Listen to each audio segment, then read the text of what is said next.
Live mula sa GMA Network Center, ito ang 24 Oras. Magandang gabi po, Luzon, Visayas at Mindanao. Sa malungkot na balita nagtapos ng paghahanap sa 13 taong gulang na binatilyong nawala matapos maligo sa bahagi ng Baseco Beach. Mga kapuso, makalipas kasi ang mahigit 1 linggo. Bangkay na ng matagpuan ng binatilyo at inanod na sa Navotas landfill. Labis ang pagluluksa ng nanay ng biktima na hanggang ngayon ay hindi matanggap ang nangyari. Nakatutok si Jomer Apresto. Mel, sorry. Ang bata mo pa. Hindi na kita makikita sa paglaki mo. Labis ang paghihinagpis ng nanay na si Roslyn para sa kanyang anak na si Romel. Siya ang 13 anyos na batang nawala matapos maligo sa dagat sa bahagi ng Baseco sa Maynila noong nakaraang linggo. Makalipas ang 7 araw na paghahanap, isang bangkay ang natagpuan ng mga otoridad sa Navotas landfill na boundary na ng Obando, Bulacan. Ayon kay Roslyn, agad silang kinontak ng mga tauhan ng Manila DRRMO para ipa-verify kung ito na ba ang nawawalang si Romel. Yung pagtingin ko sa picture, kahit hindi ko na siya makita yung mukha niya, sabi ko, sir, positive po anak ko.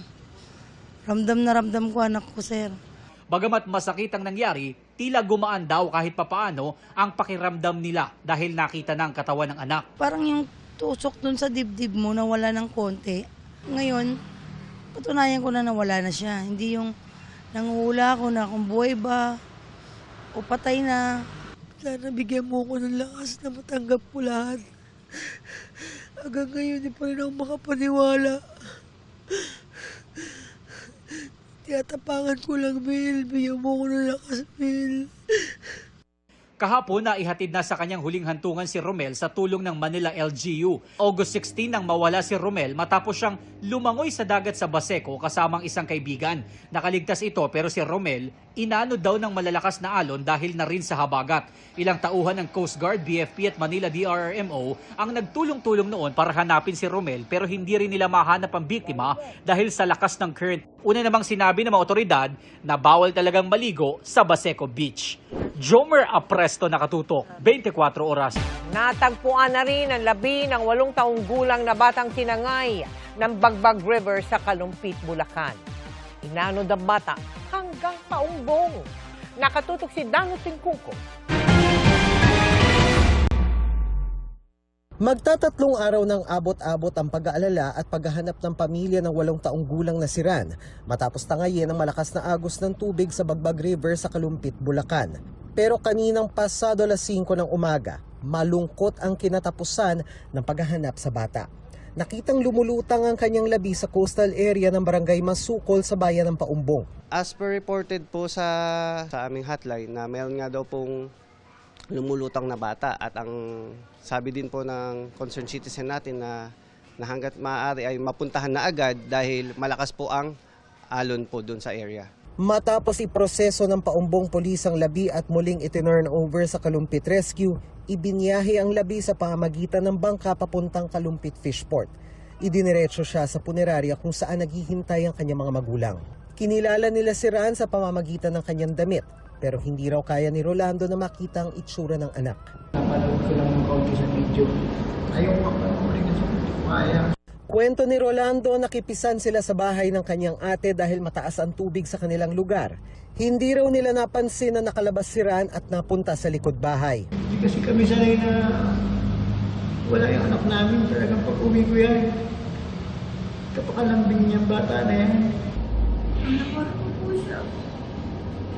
May paalala naman ng mga local disaster official para maiwasang maulit ang mga ganitong pangyayari. Since may ganito pong pangyayari, kami po sa EDMO Kalumpit ay nananawagan po sa mga pamilya na nakatira po sa mabababang lugar at malapit sa ilog na doblihin po ang pag-iingat at pagbabantay sa kanilang mga anak. Dano Tingkuko, nakatutok, 24 Oras. Kinokonsidera ng mga otoridad ang paggamit ng floaters sa pagpapalutang ng lumubog na tugboat sa Botolan sa Zambales. Pinangangabahan pa rin ng mga residente ang posibleng pagtagas ng karga nitong 15,000 litro ng diesel bagamat wala pang bakas ng oil spill sa ngayon. Nakatutok si June Veneracion. Sa gitna ng malalakas na hampas ng alon, pilit na lumangoy ang mga salvage worker na ito para makaligtas sa nagangalit na dagat.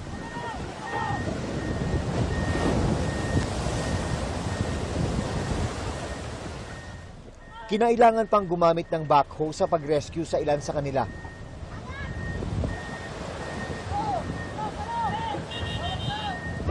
Ang mga salvage worker ang nakuna ng video habang tumatalon sa palubog na MTAG SL Suwal 1 sa Botolan, Zambales kahapon ng umaga. Sa tulong ng mga tauhan ng Coast Guard, ligtas nilang narating ang dalampasigan. Kitang-kita sa kanilang mga muka ang hirap na pinagdaanan. Ngayong araw, narating namin ang lugar malapit sa pinaglubugan ng tugboat. Kapag panahon ng habagat, ganito daw talaga kalakas ang alon dito sa baybayin ng Botolan, Zambales. Pero kung malakas ang alon ngayong araw, di hamak na mas malakas daw ang alon kahapon. At isa yon sa mga nakikitang dahilan ng paglubog ng tugboat na may kargang libo-libong diesel. Nagsimula nang magsagawa ng water sampling ang Coast Guard at Department of Environment and Natural Resources. Sa ngayon, wala pa namang nakikitang bakas ng oil spill mula sa tugboat na may kargang 15,000 liters ng diesel. Pero aaraw-arawin daw ang pagsusuri. Kung meron tayong matitrace dito na oil spill, bawal po talagang maligo kasi makakaano po yung sa balat or sa health ng bawat maliligo dito sa dagat nito, sir. Ang mga residente ng Botolan, lalo na yung mga umaasa sa dagat para sa kanilang kabuhayan, hindi maiwasang mangamba. Baka magkaroon ng oil spill, apektado ho kami rito dahil siyempre yung mga isda, yung mga kapitbahay namin dito. Dapat gawin talagang nila yung tanggalin yung lumubog na tugboat.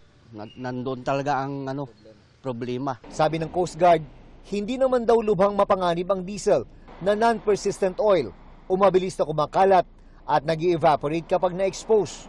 Di tulad ng ibang langis gaya ng bunker fuel na kumakapal kapag nahahaluan ng tubig at tumatagal sa kapaligiran. Still, we consider that as foreign doon sa dagat and it would create mga untoward siguro sa repercussion doon sa mga naninirahan sa dagat. Kaya prioridad ang pag-alis sa lumubog na tugboat. Kabilang sa mga paraan na kinukonsidera ang pagpapalutang sa tugboat gamit ang mga floater. Maglalagay ang mga eksperto ng inflatable bag o pontoon sa ilalim at gilid ng tugboat. Kapag pinalubuhan ng mga ito, lumilikha ito ng lakas na mag-aangat sa barko patungo sa ibabaw. Saka naman isa-siphon o tatanggalin ang laman nitong diesel. Ang problema dito sa lugar na to, sir, bumababa yung lupa galing bundok, so may posibilidad na matabunan. Kaya dapat magawa natin yung salvage operation na yan sa lalong madaling panahon. Yun nga lang, masama pa rin ang panahon, kaya hindi pa makapagsagawa ng underwater survey para sana mapag-aralan ang posisyon ng tugboat.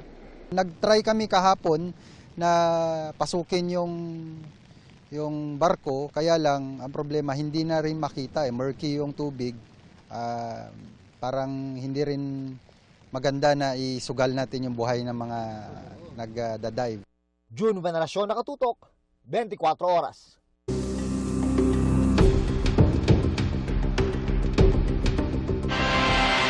Umalma ang mga abogado ni Vice President Sara Duterte sa paggamit ng prosecution ng mga makukulay na salita gaya ng masterminded scam. Reklamo nila, hindi raw dapat gumagawa ng mga pasaring, akusasyon o conclusion na hindi raw naakma sa korte. Ang pagpapatuloy ng paglilitis, kaugnay ng hindi umano tamang paggamit ng confidential fund ni Vice President Sara Duterte, tinututukan ni Sandra Aguinaldo. Sandra! Yes, Emil, nagtatrabaho pa rin hanggang ngayon sa Office of the Vice President yung testigo po na isinalang ng prosecution kung kaya ito ay nadeklarang hostile witness. Sa kabila po niyan ay sinika pa rin ng prosecution na mapiga mula sa kanya yung umano'y ebidensya na nagkaroon umano ng misuse sa paggamit ng confidential fund ng BICE. Mr. Antonio, kanina sinabi mo na si Vice President mismo ang humingi ng confidential fund. Yes. At pinirmahan niya rin ang approval para sa pag-release ng pondo. Yes. Yes. Pinirmahan niya rin ang mga liquidation reports at certification supporting the liquidation reports. Tama ba? Yes. You will agree with me, this whole confidential funds matter, ang arkitekto at mastermind nito ay si Vice President Sara Your Honor, Duterte. please. Your Honor, please. Objection. Sustained. Sa ganitong paraan tinahin ng prosecution team ang mahigit 4 na oras na pagtatanong kay Lemuel Ortoño, ang Assistant Chief of Staff ng Office of the Vice President. Nakapirma siya sa mga dokumentong isinumite sa Commission on Audit para sa liquidation ng confidential fund ni Vice President Sara Duterte na may kabuang halagang ₱250 milyong.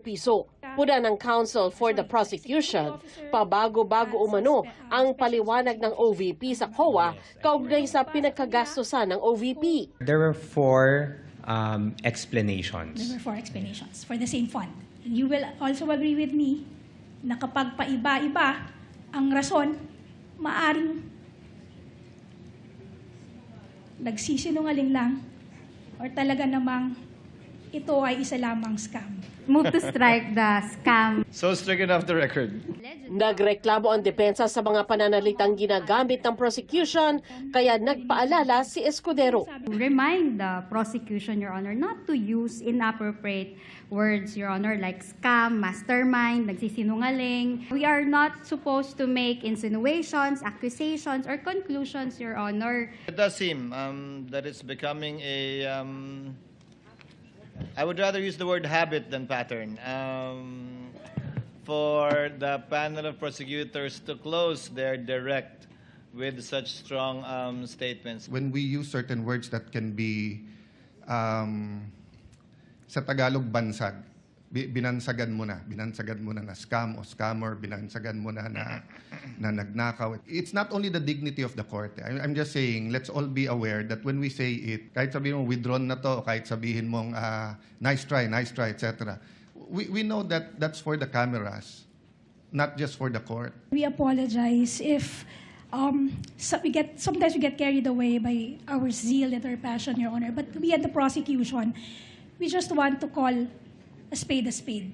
Inalis sa record ang inireklamong mga salita, pero may hininging paglilinaw si Presiding Officer Cheese Escudero. May ginawa ka ba na hindi alam o inauthorize ni Vice President Sara kaugnay sa confidential funds, kasabay na yung pagsagot mo sa mga AUM, Notice of Suspension at Disallowance? None, Your Honor. Lahat alam niya at inauthorize niya? Yes, Your Honor. Tinanong din si Ortoño kung bakit ginamit ang confidential fund para bumili ng gamot at pagkain gayong may regular na fund ang OVP para sa ganitong programa. At wala rin daw isinumiting resibo kundi acknowledgement receipts lamang. Hindi mo na tinanong si Ms. Acosta at ang security officer na iyong nabanggit kung nasaan ang supposed official receipts bilang patunay na ito nga ay nabili. The explanation that was provided to me, ma'am, was that binigay po ang pera directly doon sa mga informants and agents, and the informants and agents na po yung bumili ng mga medical and food supplies. So, it's the acknowledgement receipt, which is the proof. Nasaan naman daw kaya ang mga non-consumables gaya ng computer at lamesa na binili gamit ang confidential fund? Ang ari-ariang binili ng pondo ng bayan or pera ng bayan ay pag-aari ng gobyerno. Tama ba? Yes, I would say so. Hanggang ngayon, ikaw personally, Mr. Ortoño, hindi mo rin maituturo kung nasaan na itong mga mesa, upuan, supplies, computers na nagkakahalagang 3.5 million. Hindi mo naman ituro kung nasaan sila. Considering that these are procurements for confidential activities, no, ma'am, I would have no personal knowledge. Binigay din yung pera sa informant, quote-unquote, that's your wording, para bumili siyang bibili ng chairs at yun yung bayad sa kanya, quote-unquote. Yes, that's based on the information provided by the security officer. Emil, ayon naman dito sa prosecution team ay pinag-aaralan pa nila kung isasalang nila dito sa witness stand si Colonel Raymond Lechica. Siya po yung security officer ng OVP na sinasabing tumanggap noong confidential fund. Emil? Maraming salamat, Sandra Aguinaldo. Tiklo sa magkahiwalay na operasyon sa Laguna ang isang miyembro umano ng Gun for Hire at isa namang supplier umano ng baril. Nakatutok si John Consulta. Exclusive! Nang makaharap na ng mga pulis ang primary target, agad inaresto ng Regional Intelligence Division 4A ang 38 anyos na suspect na umano'y gun runner sa San Pedro, Laguna. Supplier din umano ng baril sa mga gun for hire ang suspect na nakunan ng 9mm na pistola at mga bala na kanya dapat ibebenta sa katransaksyon na isang pulis pala. Pinalakas po kasi natin yung campaign against lost firearms, which is yun ang mandate ngayon talaga dahil nga sa may mga shooting incidents. Gun smuggler siya, pero pa isa-isa ang bitaw niya ng items, yung unit ng baril. Sa Cavite tayo nagsimula, natapos tayo sa San Pedro. Yan ba yun? Positive ba? Sa hiwalay na operasyon sa isang farm sa San Pablo, Laguna, nasa kote naman ang 48 anyos sa suspect. Front lang pala niya ang pagiging katiwala ng farm. Siya ay miyembro ng isang gun for hire group. Ang operasyon ng kanilang grupo ay sa 3rd at 4th District ng Laguna at saka sa mga municipalities din ng Quezon. Nagtago siya ng mga almost 14 years at eventually siya ay nahuli ng mga operatiba natin. Sa halos isang buwang operasyon kontra loose firearms sa Calabar Zone, nakumpiska ng pulisya ang 481 na iba't ibang klase ng armas sa ikinasang mahigit 200 operasyon. 137 na individual ang sinampahan ng reklamo. John Consulta, nakatutok, 24 oras. Binansagan ng Ombudsman Jesus Crispin Remulla na epicenter ng flood control ang Davao City sa panahon kung kailan nakaupo pang alkalde si Vice President Sara Duterte. Iniimbestigahan raw nila kung may bahid ng korupsyon ang mga proyekto. Pumalag dyan si Congressman Paulo Duterte at may hamon kay Remulla. Nakatutok si Bea Pinla. Ang epicenter po ng flood control bago ho dumating ang Marcos administration ay Davao City. Epicenter ng flood control noon. Ganyan inilarawan ni Ombudsman Jesus Crispin Remulla ang Davao City, ang baluarte ng pamilya Duterte. Humarap si Remulla sa House Appropriations Committee, kaugnay ng hinihinging mahigit 7 billion peso budget ng kanyang tanggapan para sa taong 2027. Doon, tinanong siya kung iniimbestigahan din ba ang umano'y korupsyon sa flood control project sa nakaraang administrasyon. Davao po yung ecosystem na aming tinutukoy. At kasi doon ho maraming pondo na pumasok daw sa flood control. Hindi lang ho madali talaga. Ang ecosystem of corruption po mabigat. Mahirap pong pasukin. Mahirap pong kumuha ng impormasyon. Marami hong taong hindi nagsasalita. Pero hindi ho kami tumitigil. Hindi nagbigay si Remulla ng halaga kung magkano ang flood control project na pumasok sa Davao City. Pero nilinaw niyang iniimbestigahan pa nila kung may dungis ng korupsyon ang mga flood control project sa Davao. Flood control because there's a big budget in the past in Davao City about flood control. That's what I know. But not corruption per se. Well, we will check out the flood control there. Hinihingi namin ang reaksyon ni Vice President Sara Duterte na nakaupong mayor ng Davao City bago pumasok ang Marcos administration. Sa isa namang pahayag, hinamon ng kanyang kapatid si Remulla na ipakita ang kumpletong record sa tinutukoy nito na epicenter ng flood control ang Davao City. Sabi ni Davao City 1st District Representative Paulo Duterte, ilantad daw lahat ng taon, lahat ng proyekto at lahat ng pangalan. Walang pipiliin o exempted. Dagdag ni Representative Duterte, wag daw magpadalos-dalos sa pagsasalita at baka masira lang ang kredibilidad ng ombudsman lalo't nag-iimbestiga pa lamang sila. Pagtitiyak ni Ombudsman Remulla, iimbestigahan din pati ang mga opisyal ng kasalukuyang administrasyon na sangkot umano sa flood control scandal. May assurance kayo na kahit involved dito ang secretaries ng kabinete ng Malacanang at kahit ang Pangulo mismo, kahit tumunod sa Pangulo ay kasama yan sa iimbestigahan nyo. Tama po ba? Po, lahat po yan ay base sa ebidensya.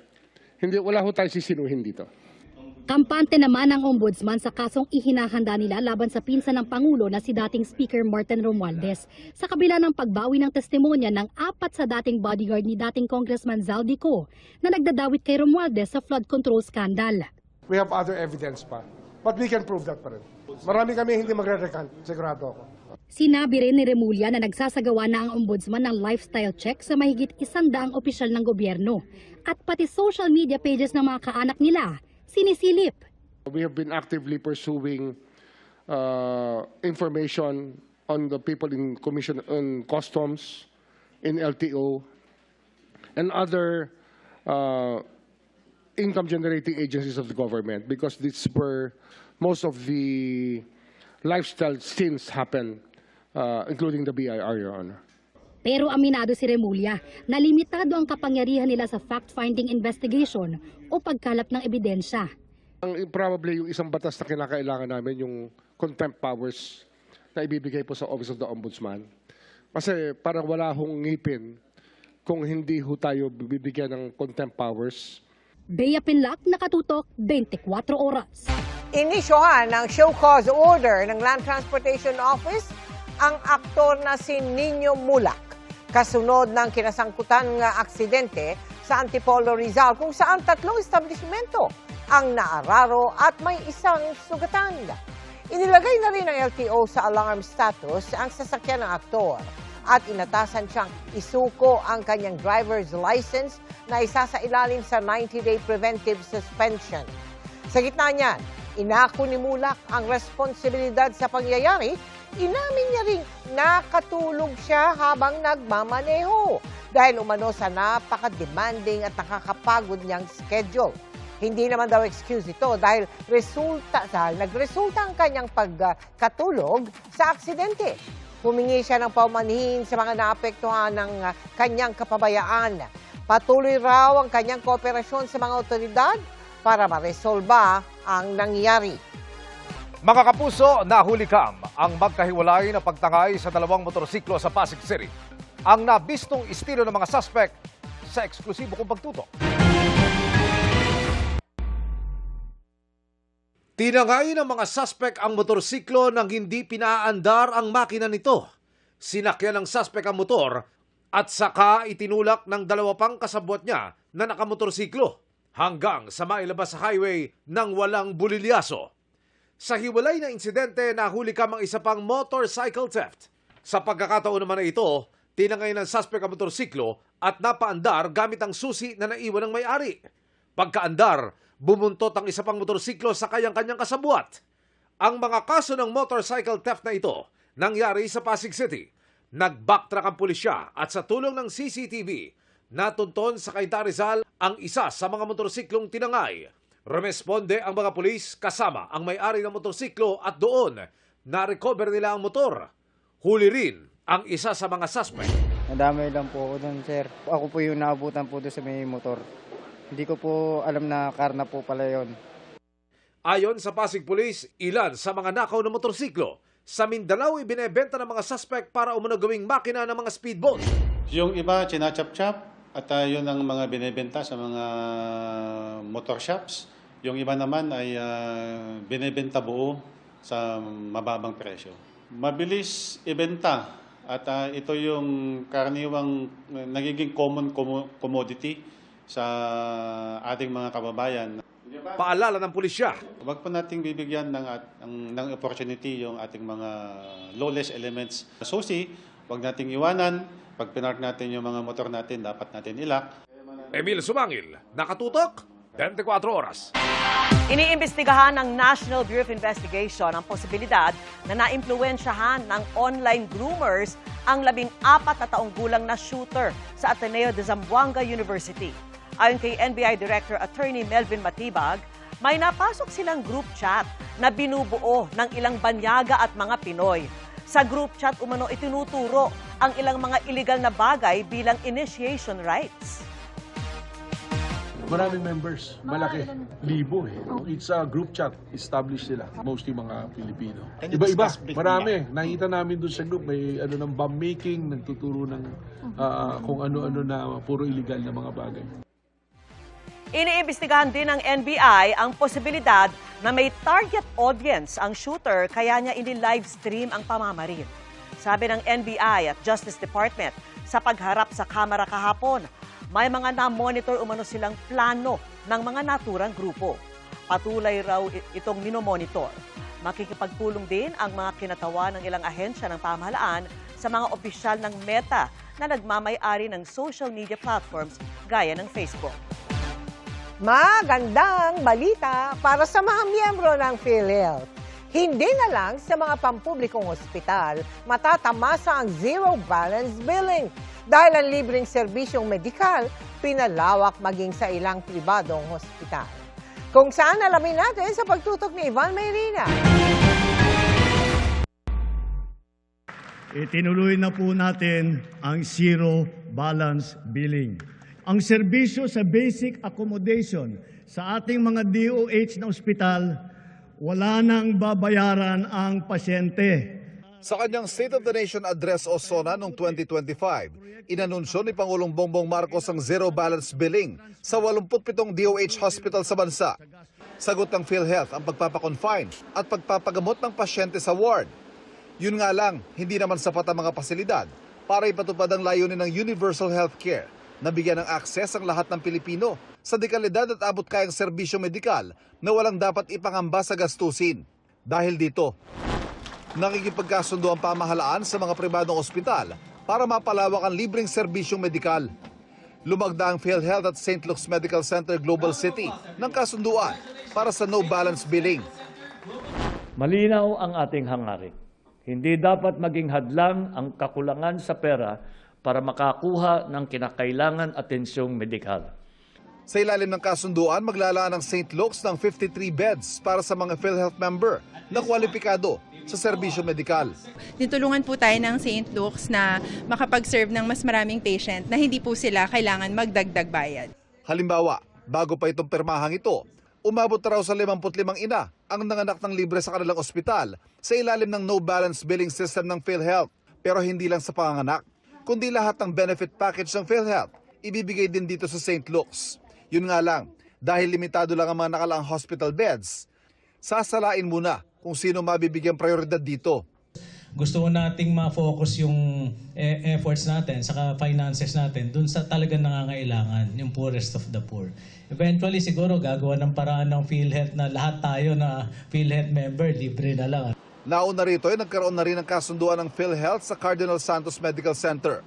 May pag-uusap na rin daw para sa kahalintulad na kasunduan sa The Medical City at Asian Hospital. Hindi natin ma-deliver itong universal healthcare kung walang partisipasyon ang private sector. Paparamihin pa natin yan para lahat na talaga na ang ating mga facilities, healthcare facilities ay kasama na sa mga programa natin para kahit na hindi lang yung mga may kaya ang makakapunta sa ating mga private hospital.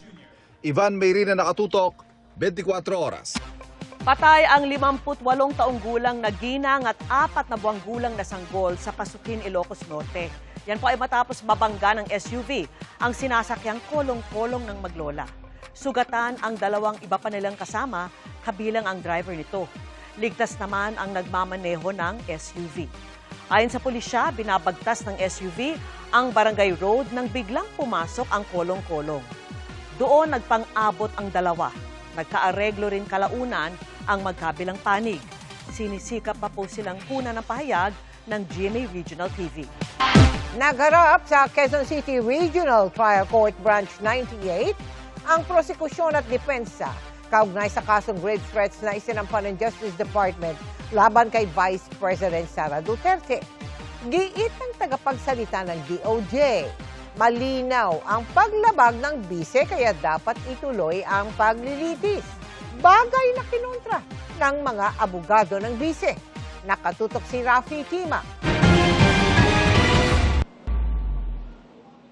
2 linggo matapos isampa ng DOJ ang kasong grave threats laban kay Vice President Sara Duterte, nagharap sa unang pagkakataon ang prosekusyon at depensa sa kaso sa Quezon City Regional Trial Court Branch 98.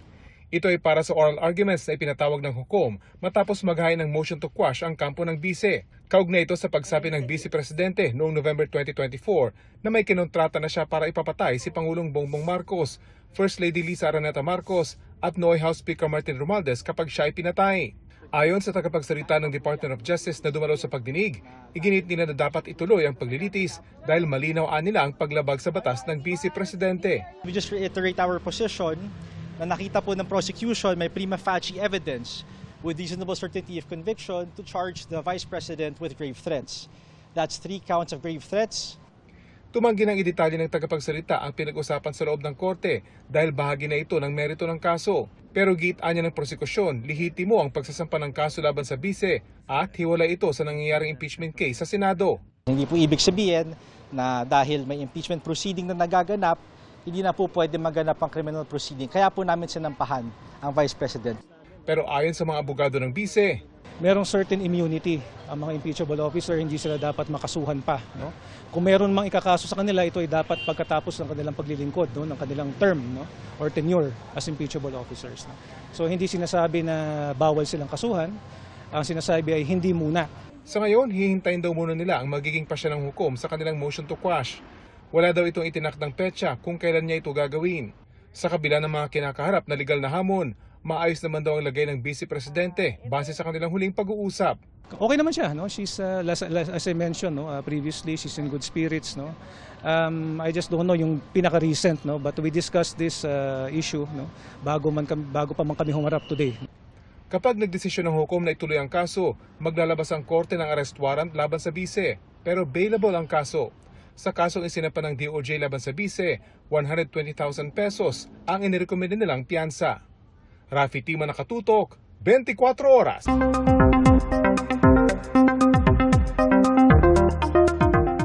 Mga kapuso, lumabas na po sa Philippine Area of Responsibility ang bagyong Obet pero posible pa rin maging maulan sa mga susunod na araw. Hinahatak kasi ng dating bagyong Obet ang habagat.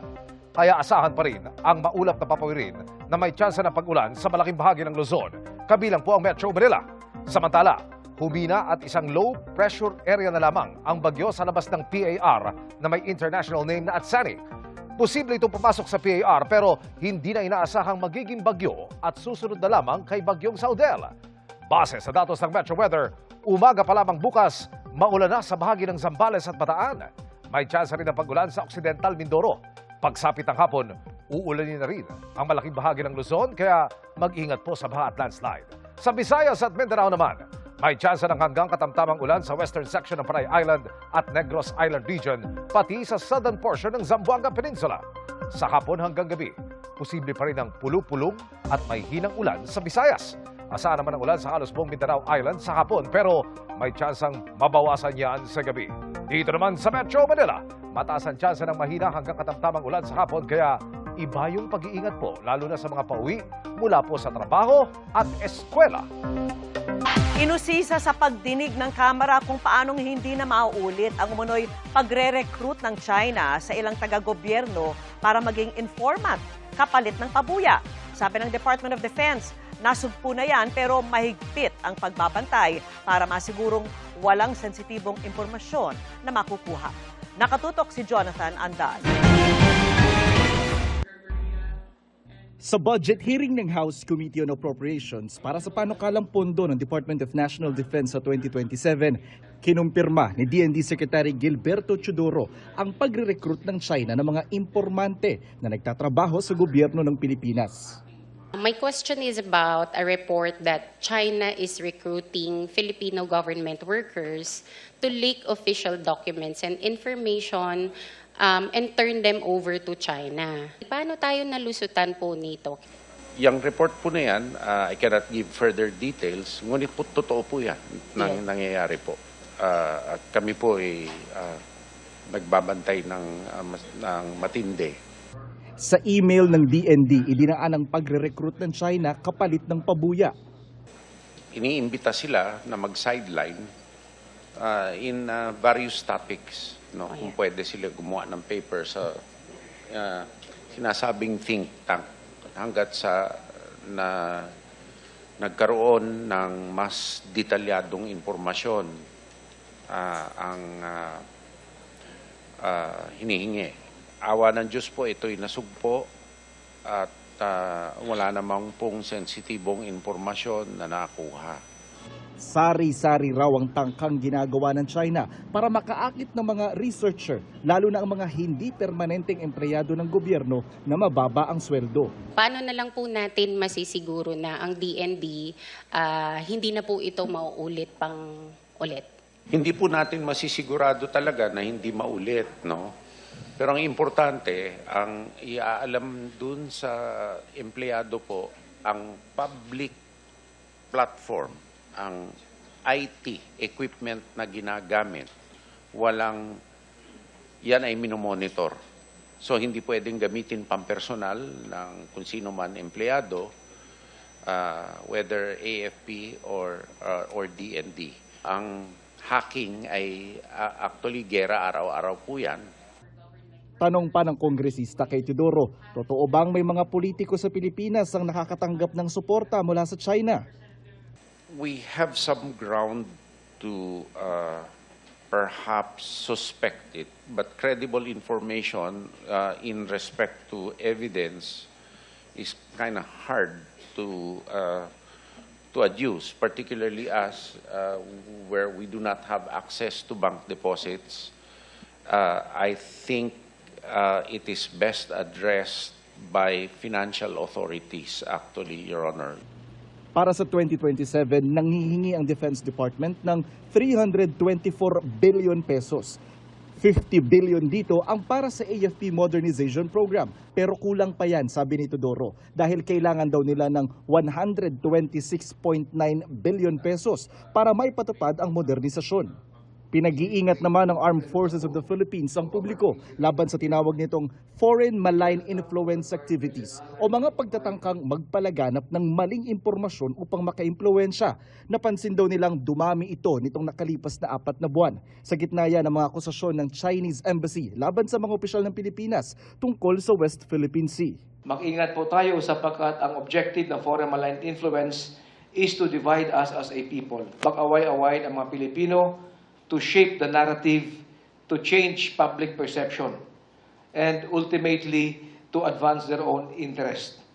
Jonathan Andal, Nakatutok, 24 oras. Malaking problema, lalo na sa Pilipinas, yung kakulangan ng mga espesyalista. Pero sa tulong ng telesurgery, posible nang makagawa rito ng mga medical procedures sa mga doktor kahit nasa malalayong lugar pa sila. Kung paano yan, alamin sa pagtutok ni Oscar Oida. Nasa Pilipinas ang pasyente, pero ang doktor na mag-oopera, nasa China? Imposible? Posible! Nangyari lang yan kanina, ang kauna-unahang telesurgery sa bansa. Sa pangunguna yan ng mga espesyalista mula sa Urology Center of the Philippines, gamit ang tinatawag na MedBot, inoperahan ng key leaders and urological surgeons ng UCPI na sina Dr. Pedro Lantin III at Dr. Jovido Agatep na nasa Shanghai, China, ang 73 anyos nilang pasyente sa kanilang ospital dito sa Quezon City. We're going to perform the robotic-assisted radical prostatectomy for a patient who has an intermediate risk of prostate cancer. So it's going to be 6 holes, buttonhole surgery, and it's docked with the trocars, and the robot will be docked also. So after that, it will be directly to the surgeon, to the consult surgeon, done by Dr. Agatep, and as well as Dr. Irastosa, who is in the operating room.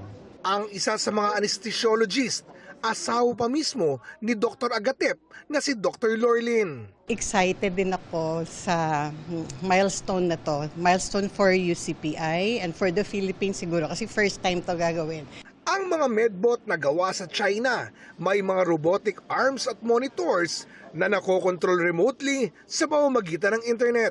The main advantage of the robot, one, you have less blood loss, less scarring, faster recovery because it is highly magnified, 10 times than the usual laparoscopy. And the instruments, we have more than 7 degrees of freedom. The camera is dual. I mean, you have a binocular. So it's highly magnified. Things that you cannot see with open surgery, you can see with the robot. It's very precise. Internet-dependent ang procedure. Paano kung bumagsak bigla ang signal na talaga namang nangyayari sa Pilipinas? Actually, it will not affect the outcome of the surgery because you have an expert surgeon right here in the Philippines who's going to take over the surgery. In case we have internet failure, power failure. Ang ganitong teknolohiya, malaki umano ang may tutulong sa ating bansa, lalo na sa mga lugar na kinukulang sa mga espesyalista. With the lack of surgeons across the country, the future here is that you can have these robots in different municipalities, in different islands, but you cannot provide all the doctors. So the doctor, the expert surgeon can be here in Manila doing the operation through the console, through the internet, with the patient either in Masbate, in Sulu, in other remote parts of the country. Tumagal din ang telesurgery ng mahigit 5 oras bago matagumpay na naialis ang malignant prostate gland ng pasyente. Congratulations and thank you for the surgical team in Manila for helping us, the staff, the residents, and the consultants there.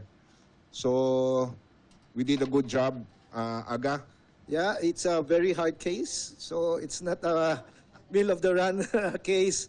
It's a very stuck prostate at the posterior part, especially the seminal vesicle and the vas deferens. But with the help of the team, the dream team of Manila, Dr. Lusaya, Dr. Jundi, and Dr. Sam, and all the staff there and the anesthesiologists, we made it. We made it for the first telesurgery in the Philippines. Thank you very much. Okay. Oscar Oida, nakatutok, 24 oras.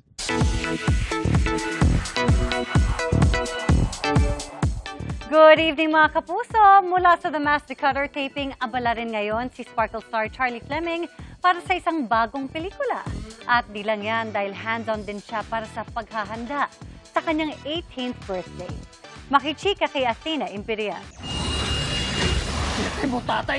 Hindi na babalik ang tatay. Mas tumitindi ang mga eksena gabi-gabi sa top-rating GMA Prime series na The Master Cutter. Dahil sa kagustuhan ni Atoy na ipaghiganti ang pagkamatay ng kanyang ama, sa halip na si Red ang mabaril ni Atoy, si Dimitri ang tinamaan ng bala. Sorry kung naging pasaway. Si Carla naman, played by Charlie Fleming, nalaman niyang si Red ang nang-hit and run sa kanyang tunay na tatay na si Delphine. The next update that's gonna happen sa roles namin is sasabak ang tabang lupa sa isang something exciting. I can't really say it all, it's so hard to explain. From TV to a new movie, busy rin si Charlie sa shoot ng isang horror suspense movie na entry sa Metro Manila Film Festival 2026, ang Haunted Carnival, kung saan co-star niya rin si Gavin ng The Master Cutter, si Prince Carlos. Kaiba raw ito sa Huwag Kang Titingin ng GMA Pictures kung saan kasama niya ang PBB housemates. Sa last movie namin, it was a barkada film. For this one naman po, there are really different parts of the movies. There's so many different dynamics. There's a lot of jump scares, a lot of blood that's going on. Tampok din si Charlie sa special August 2026 issue ng Mega Magazine as a young rising artist to watch. I've been in the industry for a while na din, and I started at a very young age also. So a lot of people have really known me and seen my story. So nakita nila kung paano ako lumaki sa industriya na to. Can Charlie get any busier? Papalapit na rin ang kanyang 18th birthday at hands-on siya sa preparations for her debut. Yeah, I'm just excited for the day to actually come because it's like a dream come true. I think it's every girl's dream to have a debut. Athena Imperial updated sa Showbiz Happening. Mga kapuso, ang flood control project na inaasahang proteksyon, siya pa palang maglalagay sa panganib sa buhay ng mga taga-Abra de Ilog sa Occidental Mindoro. Ayon po yan sa ilang apektadong residente. Pinondohan pa naman yan na mahigit 200 milyong piso pero tila substandard dahil winasak lamang ng nagdaang habagat. Nakatutok si JP Soriano. Sa kasagsagan ng walang patid na ulan dulot ng habagat noong nakaraang linggo, mabilis na pumasok ang tubig sa bahay nila dyan dito sa barangay San Vicente, Abra de Quiog, Occidental, Mindoro. Ang tubig parang flash flood na pumasok sa kanilang kusina. Nanganib di lang pati sa kanilang buhay, pati na rin sa mga alagang baboy at kambing. Gaya sa maraming barangay sa Abra de Ilog at probinsya, dati na namang binabaha ang kanilang lugar. Pero ang buong akala raw nila, mahihinto na ito matapos itayo sa kanilang barangay ang milyon-milyong pisong halaga ng flood control project at river wall. Ay, napakahirap po. Sobrang hirap, di po namin alam kung saan kami pupunta. Tapos yung po mga gamit na importante, hindi namin saan ilalagay. Ganun po, pati lalo na yung mga bata, ganun po. Hindi po namin alam kung saan kami basta-basta agad susuot. Ang dahilan ng mala flash flood na baha sa barangay, itinuro sa nawasak na river wall na ito na proyekto ng DPWH base sa transparency.bettergov.ph portal. Nagkakahalaga ito ng mahigit 232 milyong piso. Sa dokumentong nakuha ng GMA News mula sa LGU ng Abra de Ilog, nakapangalan sa isang Anore Construction ang kontraktor nito. Nakitaan daw ito ng maraming bitak sa sementadong bahagi at ang mga steel sheet pile ay pinaiksi at ginawang 3 hanggang 6 na metro na lamang. Nang masira ito, nakita ng mga opisyal ng barangay ang kalidad at uri ng materyales na ginamit. Parang maliit naman po yung ginamit na na bakal. At tapos yun po, medyo may kanipisan din yung buhos ng simento. Kaya siguro nung paglakas ng tubig, nawas out kagad. Ang kawalan naman ng tamang river protection wall project sa ilang bahagi ng bayan ang sinisilip na dahilan ng ilang residente kung bakit bumigay ang ilang kabahayang nakapwesto sa tabi ng ilog nitong nagdaang habagat. Gaya ng bahay na ito. Panipis po ng panipis ang puwang ng lupa doon po sa ilang kabahayan at ang pinaghahandaan po ngayon ng mga local officials ng bayan ng Abra de Ilog ay ang dumating na bagyo at ang inaasahang pag-intensify ng habagat. Even the LGU, hindi namin, parang dumating na lang yung project na hindi nag-knock sa aming LGU. Kaya hindi kami masyadong aware dun sa mga flood controls na dumating dito sa bayan namin. Dahil dito, kanya-kanyang do-it-yourself o kanya-kanyang flood control muna ang mga residente sa tabi ng ilog. Katulad po nito, nag-sandbag po yung mga bayanihan po ito. Nananawagan po na tulungan sila kahit sako, gabion wire para po maprotektahan nila yung lugar nila. Isinailalim na sa state of calamity ang bayan ng Abra de Ilog. Dahil pabugso-bugso pa rin ang ulan, ngayong hapon ilang landslides na naman ang naitala. Gaya dito sa isang bahagi ng Apias Road na natabunan ng lupa mula sa katabing bundok.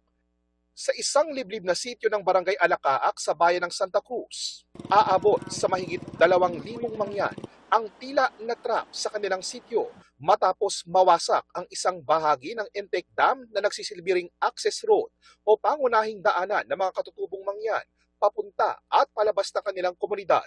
Ang mga naglalakihang semento ay nasa katabing ilog pa ng aming bisitahin. Ang pagkasira ng dike road sa lugar isinisisi naman ng barangay officials sa hindi pa natatapos o hindi raw natapos na flood control project sa kanilang barangay. Kung hindi natin maaksyonan ay isang dilubyo, hindi lamang po sa isang barangay, kundi sa 5 barangay dahil ito ho'y libu-libong ektaryang lupain ang masisira at mawawasak po. Hindi pa malinaw sa sumbong ng Pangulo Portal kung sino ang kontraktor ng DPWH flood control project na ito. Wala pa ring tugon ang DPWH Mimaropa sa aming mga emails at inquiries. Mula rito sa Occidental Mindoro, JP Soriano, nakatutok 24 oras. Sa impeachment trial ni Vice President Sara Duterte, itinuro si Colonel Raymond Dante Lachica na siyang nagplano at nagpatupad ng mga aktibidad na ginastusan ng confidential fund ng Office of the Vice President. Kanina, sinabi niya sa GMA News na handa siyang humarap sa impeachment court kung ipatatawag. Nakatutok si Marisol Abduraman. settled, Judge. Yung mga documents po na yan ay galing po sa security officer, Your Honor, na si Colonel La Chica, Your Honor. Biniverify ko po kay Colonel La Chica. Si Colonel La Chica po ang nag-implement, Your Honor. Nirelease ko po kay Colonel La Chica, Your Honor. Makailang beses binanggit si Colonel Raymond Dante La Chica sa impeachment trial ni Vice President Sara Duterte, kaugnay ng umano'y maling paggamit ng kalahating bilyong pisong confidential fund. Sa testimonya ni Gina Acosta, Special Disbursing Officer ng OVP, inutusan daw siya ni Duterte na ibigay ang cash kay La Chica. Si La Chica din daw ang gumawa ng plano kung paano gagamitin ang confidential fund. Siya rin ang namahala sa pamamahagi ng pera at nagsabi kung saan ito napunta. Siya po ang tinalaga ng Vice Presidente na siya po ang security officer, Your Honor. Siya po ang may alam, siya po ang eksperto, Your Honor, sa pagpatupad ng mga project o program regarding sa operation ng confidential activities, Your Honor. Kanina, nakausap ng GMA News si La Chica. Tumanggi siya magbigay ng pahayag on-cam, pero ang sabi niya, handa siyang humarap sa Senate Impeachment Court kung ipatatawag. Sa isang statement rin, sinabi rin ni La Chica na kailanman hindi raw siya tumanggi magpakita o tumestigo. Handa raw siyang sabihin ang totoo ng naaayon sa batas at security restrictions. Sa ngayon, pinag-iisipan pa ng prosecution kung ipatatawag nila si La Chica para tumestigo. Bilang miyembro ng Philippine Army, sumailalim din siya sa investigasyon ng Armed Forces of the Philippines kaugnay ng issue. Kanina sinabi ng AFP na itinigil na raw nila ang investigasyon. Nirecommend natin to for termination and conclusion to avoid itong duplication of functions. Particularly since itong Office of the Ombudsman has already taken yung cognizance of the complaints. Sa ngayon, aktibo pa sa serbisyo si La Chica pero wala siyang assignments mula noong October 2025. Nagsilbi siyang hepe noon ng Vice Presidential Security and Protection Group o VP-SPG.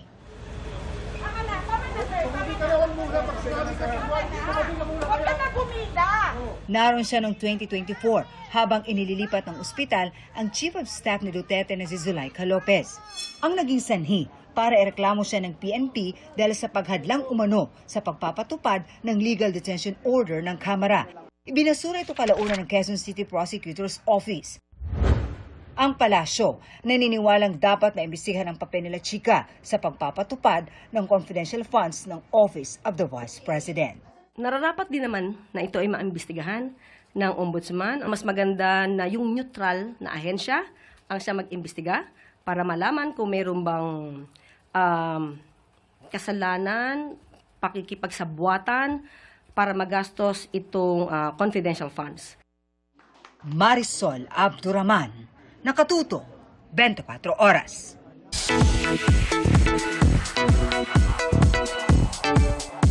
Mabilis na chikan tayo para updated sa showbiz happenings. Julie Ver got the dance moves. All eyes ang lahat sa SB19 dance cover ng kapuso couple na sina Julian San Jose at Raver Cruz.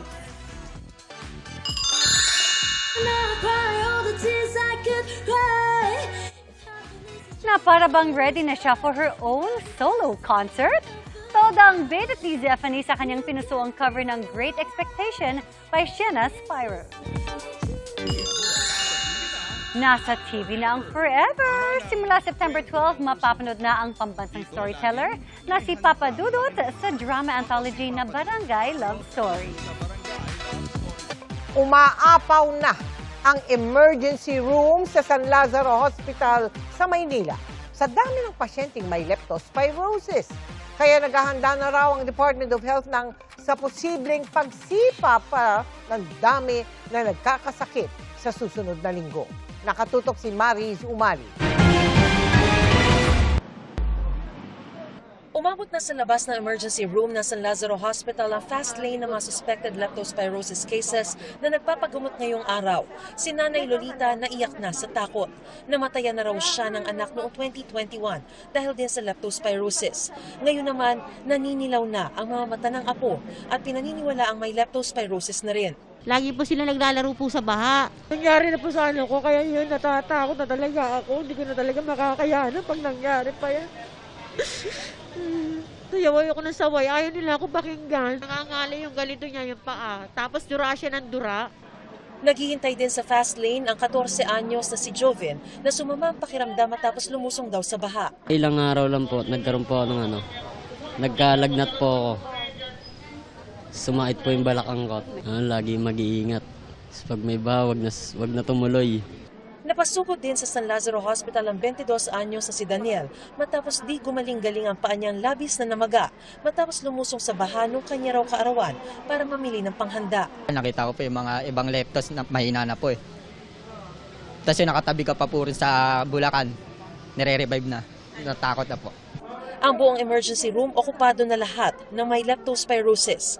Inabutan naming namimilipit sa sakit ang sidecar driver na si Jesus. Bumabiyahe po ako, lagi naman bahan naman sa amin. Sobrang sikip na po ng dibdib ko, tapos hindi na po ako nakakahinga. Tapos ang sakit na po ng binti ko, hindi na po ako nagkano nakakalakad. Dahil sa dami na rin po ng mga pasyenteng may severe leptospirosis, ay kinailangan na pong buksan ito 24/7 mula noong linggo para matugunan kaagad ang pangangailangan ng mga pasyente para sa dialysis. Nag-stomach cramps na po ako, vomiting, spitting, dizziness po. Yun siya. Wala po sa kaisipan ko na madadialysis po ako. Malungkot po. Kasi malilit pa po yung mga anak ko. Dito sa San Lazaro Hospital, umabot na sa 135 ang mga admitted leptospirosis cases. Mas mataas na kumpara sa admitted leptospirosis cases sa parehong panahon noong 2025 na umabot sa 131. This is 15 patient more from our reserve beds intended for leptospirosis. Hindi pa to ang peak ng leptospirosis kasi tinitingnan namin na ang incubation period ng leptospirosis is between 2 days up to 30 days. Nakikita namin na ang magpipik ang leptospirosis surge is August 31. Kaya ang ilang mga pasyente sa cot o folding bed na nakahiga para lang mapagkasya. Umabot naman sa 6 ang nasawi dahil sa leptospirosis mula August 10. Ang mga leptospirosis na in severe form, meron po silang 50% mortality rate sa libro. Yun yung aming panawagan sa kanila dahil ang bacteria is ang leptospirosis ay isang simpleng bacteria. Kaya po natin siyang gamutin ng antibiotic. Sa NKTI, umabot na sa 48 ang leptospirosis cases ngayong umaga. Handa naman daw ang Department of Health sa pagtaas ng kaso ng leptospirosis. Pinayigting nila ang referral system para maiwasan ang pagdagsa ng pasyente sa iisang ospital. As of August 22, nasa 4,285 na ang kaso ng leptospirosis sa bansa. Mas mababa ng 37% kumpara sa 6,839 na kaso na itala sa parehong panahon noong 2025.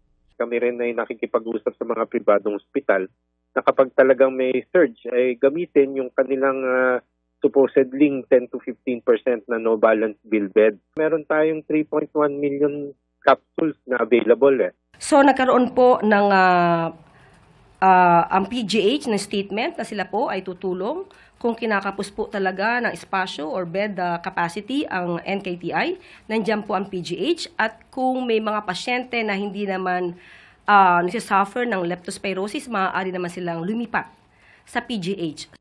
Mariz Umali, Nakatutok, 24 Oras. Pagre-regulate sa social media platforms at pagpapanagot sa kanila ang nais ng ilang mababata sa Senado. Kasunod yan ang mga insidente ng karahasan na napopost online. Nakatutok si Mark Salazar. Kasunod ng mga insidente ng pamamaril sa loob ng mga eskwelahan kung saan ilang estudyante na ang namatay at nasaktan, namumuro sa Senado ang mga social media platform dahil sa pagkalat ng mga content na nagtuturo ng karahasan sa bata. Algorithms are deciding what they see next. One video leads to another. One search leads to another community. And for vulnerable child, sometimes one click is all it takes para ma-expose sa grooming, violent content, extremist material.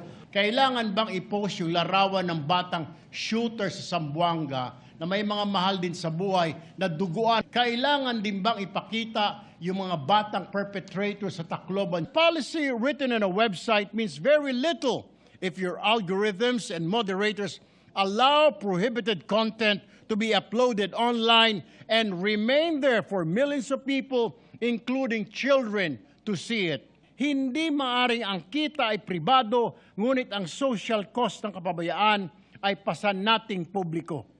Sasabay na raw ang Senado sa pagkilos sa buong mundo laban sa masamang epekto ng SOCMED. Hindi man total ban ang mangyari, dapat daw regulated ang platform sa bansa. Yung kanilang quote-unquote mga parental controls and self-regulation hindi effective or sinasadya dahil nga nagpa-viral. Pag nagpa-viral kasi pwede mong i-monetize, pwede kang kumita doon at kawawa naman po yung mga batang makakakita po doon sa mga violent pictures. Para raw mapanagot ang mga social media platforms, dapat may country representative sila rito. Mahalaga yung magkaroon talaga ng juridical entity. Importante po na ang bawat entity na iyon ay may opisina dito mismo sa Pilipinas para kung kailangan makipag-ugnayan sa kanila, yung mga law enforcement authorities natin, yung mga investigators natin, ay mas madali po nilang maisagawa. Ang Malacanang ipinunto rin ang mabagal daw na pagkilos ng mga online platform tuwing may reklamo.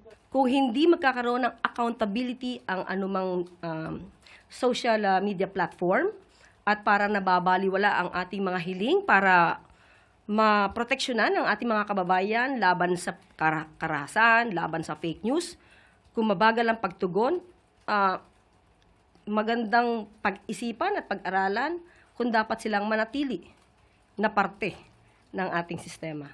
Pero malayo-layo pang usapan ito.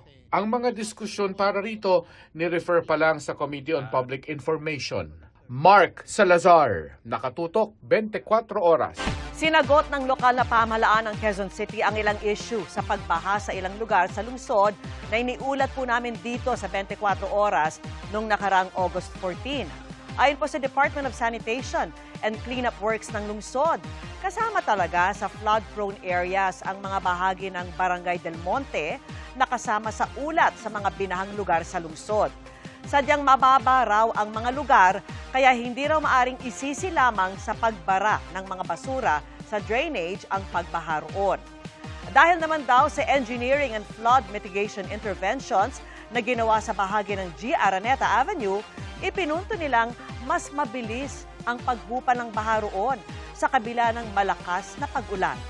Paglilinaw naman po sa ilang video na ginamit sa aming ulat nitong August 14, hindi po sa Quezon City, kundi sa Pasay kuha ang tambak ng basurang hinahakot dahil inanod sa Manila Bay.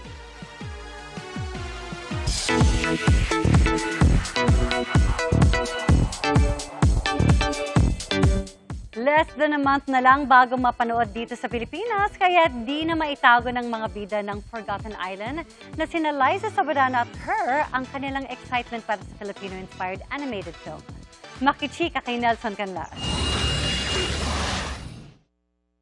I'm Joe. I'm Liza. Uy, Philippines! Sadyang napapawaw ang mga Pilipino sa tuwing may makikitang Pinoy na detalye o attribute sa isang foreign film. Kung dati isang Pinoy detail lang sa Hollywood, proud na tayo. Ngayon, may isa ng Hollywood animated film na hindi lang may Pinoy references. Tayo na mismo ang kwento. Mula sa pamilya, pagkain, hanggang sa mga detalyeng tayong mga Pinoy lang agad ang makakapansin. Pinoy culture ang nasa puso ng DreamWorks animated film na Forgotten Island. Pinagbibidahan ito ni na Pinay Hollywood actress Liza Soberano at Filipino-American multiple Grammy winner Her. Humarap ang dalawang bida sa isang media conference kanina, kasama ang mga direktor nilang sina Joel Crawford at Januel Mercado na may Filipino roots. Para kay Liza, personal ang koneksyon niya sa kwento.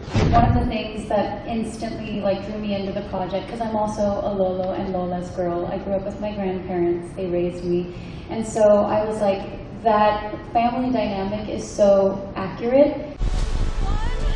Pati raw ang maliliit na detalye sa bawat eksena, parang may nakatago pang surprise para sa mga Pinoy. Almost like every single scene has some sort of Easter egg where I feel like Filipinos, when we watch it, will be able to identify that and be like, oh my gosh, they know us, they see us, they care about us. Para naman kay Her, may isang reaksyon siyang pinaka-aabangan, ang say ng kanyang nanay. She's on her way here now, hopefully to watch it tonight. Honestly, she was very emotional, but she has no idea what to expect. Literally no idea what to expect, because I didn't give it away, and she loves surprises. So she was like, "Anak, don't tell me. At bago pa man mapanood ng kanyang mom ang pelikula, may prediction na si Her. I cannot wait to see her face, though. I know she's gonna cry. Nelson Canlas, updated sa Showbiz Happenings.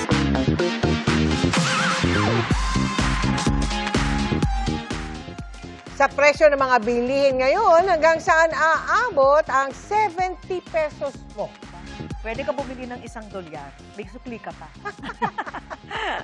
Pero para sa 11 taong gulang na binatilyo sa Iloilo City, ang 70 pesos kayang magbigay ng ngiti sa kanyang mama. Wow! May munting regalo siyang handog, pampawi kahit sandali sa hirap at sakripisyo ng ina. 70. 70 nga tama. Para kay sino gani? Birthday ni mama. Mula eskwela, diretso sa flower shop na ito si Jamin para itanong kung may mabibiling bulaklak ang hawak niyang 70 pesos. Pero pera na pinag-ipunan daw niya.